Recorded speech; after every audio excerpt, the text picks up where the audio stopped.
Hello beautiful soulmates, you're welcome back to my channel. In today's tutorial, I am going to be taking you through the process of creating this beautiful bodysuit. This bodysuit is super comfortable and it's stretchy as well. It can be rocked with a baggy pant or a shirt. So if this is something you want to recreate for yourself, you want to watch this video to the end. Don't forget to like, share and subscribe to our channel. Let's get straight into this tutorial.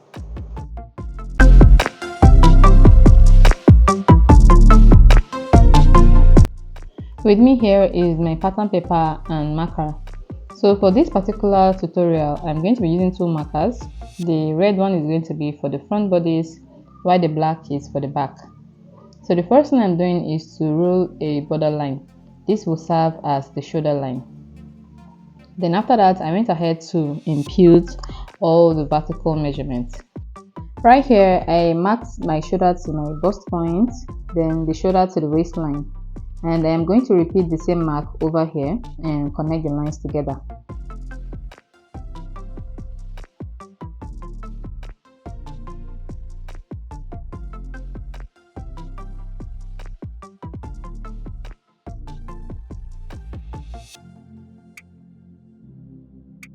Then the next thing we are going to mark is the hip line. So right here, we are not using the regular shoulder to hip measurement. So from the waistline, I came down by just 6 inches. Okay, then I'm going to connect these lines together. Now you don't want to use the normal shoulder to hip. If not, your bodysuit will come out very funny, and I will explain that later on.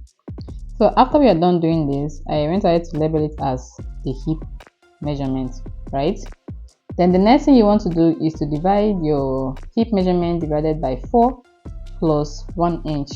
Then whatever you have, you're going to place your tape rule around your waistline, then mark the figure just the way I'm doing. So I went ahead to connect these lines as well. So this is going to be the crotch line. So after marking the crotch line, from the crotch line I came down by 1.5 inch. Then when you mark 1.5, you want to come up by 1.5 here as well. So this place, it actually determines how wide you want it to be, but for a bodysuit, of course, you want it to be slim. I ended up trimming my own. Okay, so you mark. Okay, let us label this as the crotch line so we don't get confused. Then from here, I came down by 1.5 inch. This is it, 1.5 inch. Okay, so initially I marked 2 inches, but by the time I finished my bodysuit, I found out it was a bit wider. So this place you want to mark 1.5 inch. Okay, so let us move ahead. Then around the shoulder line, right now I am going to be measuring my shoulder measurement divided by 2. But first we are going to be using a neck width and depth of 3 inches by 5 inches. So the neck width is 3 inches, the depth is 5 inches, and I went ahead to connect these lines together. After that, I went ahead to divide my shoulder measurement by 2. And what I have is 7 inches, so I marked that 7 inches. I came down by 1 inch for our shoulder slant, and I will connect these lines to the neckline. So after we are done doing that, I am going to be coming down again by 7 inches. The same 7 inches we have on our shoulder measurement, we are going to bring it down. From this shoulder slant, we are going to come down and mark 7 inches. But I did 7.5 just because I don't want it tight. Then I'll connect these lines together. So after we are done doing this, we are going to go ahead and start imputing the horizontal measurements. So what I'm going to be doing here is my bust measurement divided by 4 minus 1 inch. So if your bust measurement is 8 inches, you want to remove 1 inch. That will give you 7 inches, which is exactly what I'm doing here. Then for the waist measurement as well, your waist measurement divided by 4 minus 1. So the reason why we are subtracting 1 inch from our measurement is because we are making use of a stretchy fabric. And because it's stretchy, if you don't remove 1 inch from your measurement, it is going to be a bit slacky. Okay? So we're going to do the same thing for the hip. Our hip measurement divided by 4 minus 1. Then we're going to connect these lines together.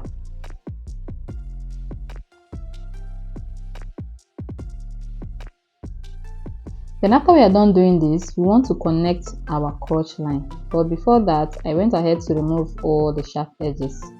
Okay, if you're conversant with my tutorials, you know that I always contour all the sharp edges out. Now, to get the curve of our bodysuit, what we are going to do is from this point, just the way you see me doing here, you want to come out by 5 inches. Okay, now if you actually made your hip measurement to come down, it will not give you this curve just the way I'm drawing right now.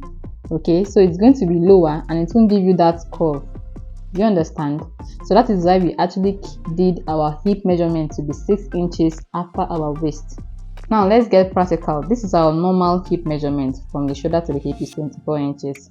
So if we were to actually mark that, the curve is not going to come out. So I hope you understand why we did 6 inches. So from this part, you want to mark 5 inches. Then you're going to use a free hand or use your curve. A curve is preferable. Just make sure your curve is placing from the hip measurement to that 5-inch mark, then down to your crotch, the extension from the crotch. So this is how I am going to be connecting these lines all the way through. So this is very easy. Now remember, the extension after the crotch should be 1.5 inch by 1.5 inch.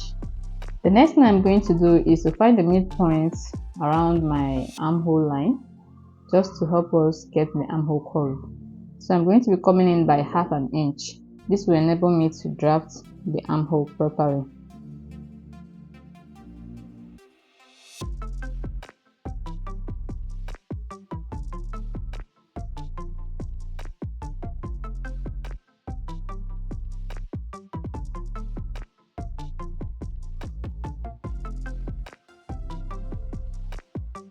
So basically this is it for the front bodice. Now we are going to go ahead and do the alteration for the back bodice. So for the back bodice, the only thing we're going to be doing here is to come down by 1 inch for the neck depth, right? Or you can do 1.5, depending on the kind of fit you want to get. Okay, so if you want the front and the back to be the same, then you can maintain the neckline. But if you don't, for me, I am doing 1.5 and I am connecting the lines like this. Then I am going to be altering the armhole. Now always remember that the back armhole and the front armhole is not the same. The front is always curvier than the back. Then after we are done doing that, we are going to come to the extension and walk around that area.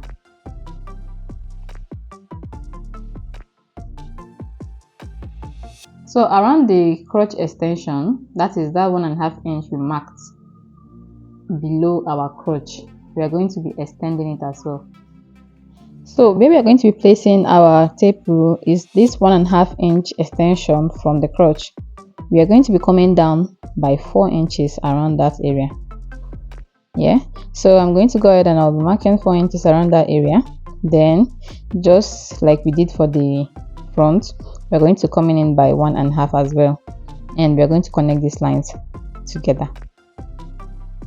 So with the help of the curve ruler, I am going to be placing this, and I went ahead to mark this line.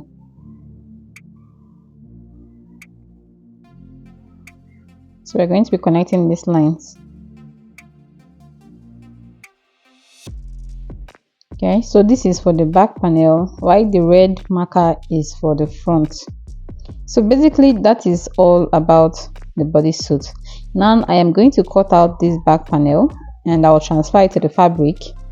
Then after doing that, I will also go ahead and cut out the back just so I get the front panel alone, and I'm going to transfer it to my fabric as well. Then I'll show you what it looks like.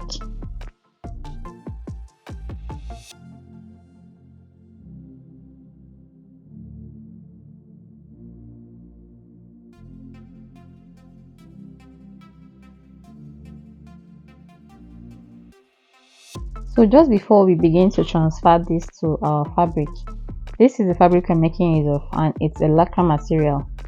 And can you see that this is super stretchy? So for this fabric, the two sides are stretchy, but this area is not as stretchy as this part. So while folding this fabric, you want to make sure that the part that is very stretchy is the one that faces your horizontal measurement. Okay, now remember that we removed 1 inch from our normal measurement. we subtracted 1 inch from our measurement. Okay, so make sure the stretchier part is facing the horizontal. So we're gonna head to transfer these fabrics, and this is what we have.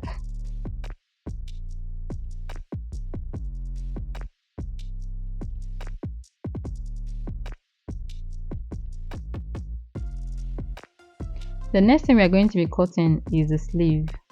If you don't know how to cut a basic sleeve, we have a tutorial up on our channel, and we are going to be dropping the link in the description box. So we used a fabric pen here, and that is why it is not visible, but we are going to explain exactly what we did. So here is our bicep measurement. We've actually measured it. We divided our bicep divided by 2 minus 1 inch. We connected the lines, and of course we drew our curve. This is the elbow line. The elbow measurement divided by 2 minus 1 inch. Then this is your wrist. Our wrist measurement divided by 2 minus 1 inch. Like I said, this fabric is very stretchy. So if you use your exact measurements, you end up having folds. But while I was cutting this, I made sure I left ½ inch for joining. Okay, that ½ inch is for our seam allowance. Then I am going to cut this out.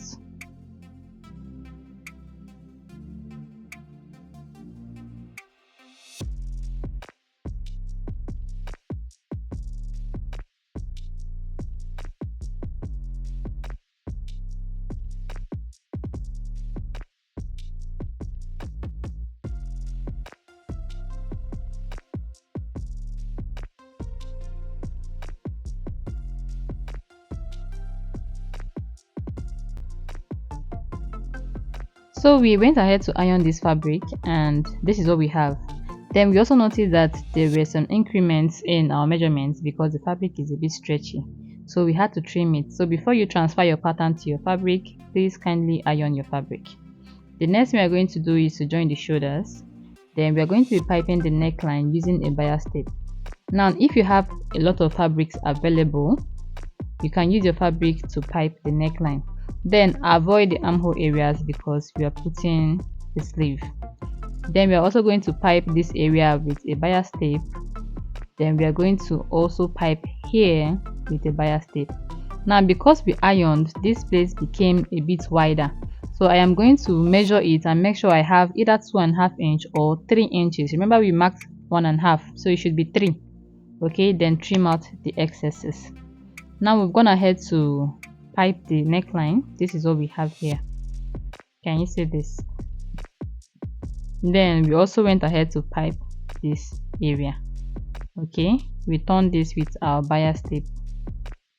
Now the next thing we are going to be doing is to flip this over, and we are going to be attaching our sleeve. So you attach your sleeve, attach for this side, then lock the sides up.